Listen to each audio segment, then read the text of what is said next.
Is it ego when we tell someone that we are sticking to our sheikh's teachings when they try to share their knowledge?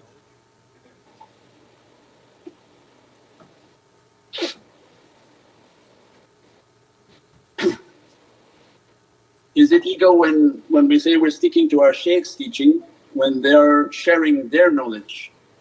We have to be sensitive not to offend people, we don't want to come off as rude people.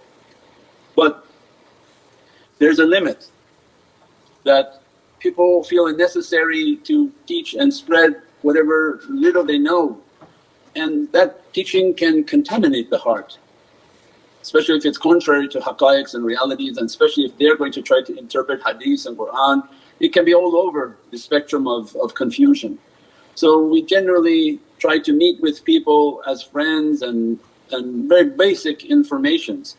If you enter into a relationship with one person feels it's necessary to teach you and dominate you by their teaching, then it's probably best to keep a distance if possible.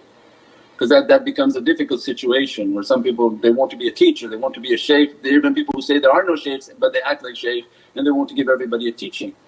And that's the problem, is they begin to set confusion, and if you're new on the path they quote and misquote hadith, they misquote about ta'weez, and they say, oh there's ta'weez about amulets, there's hadith about amulets. But those amulets that they're talking about were bones.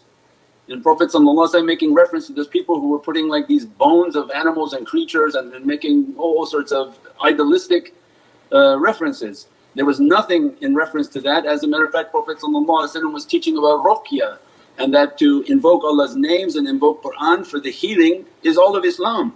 So everything is misquoted and mistaught in the last days, so it can cause a great amount of confusion. So we get a large amount of those types of emails, what's this, what's that, what's this. Anytime you come to a shaykh, don't ask from any of their teaching, is it haram? Because that's a slap in their face. Do you think there would be a shaykh who's teaching you haram? Then why even email him, run. So if you need a clarification, then basically look through all his websites and begin to read and educate yourself. This is a time of jahiliyyah, and everything that madhab teaches of from Dajjal, it's going to say it's from paradise and know that it's in hell. And if you follow their teachings, it take you onto the path into hell. And anything they say will take you to hell, know that it takes you to paradise. And now they show themselves, they show what they're doing and what they believe. They have card games in the middle of Ramadan, they're posting pictures of big look like casinos, unless it brings families together.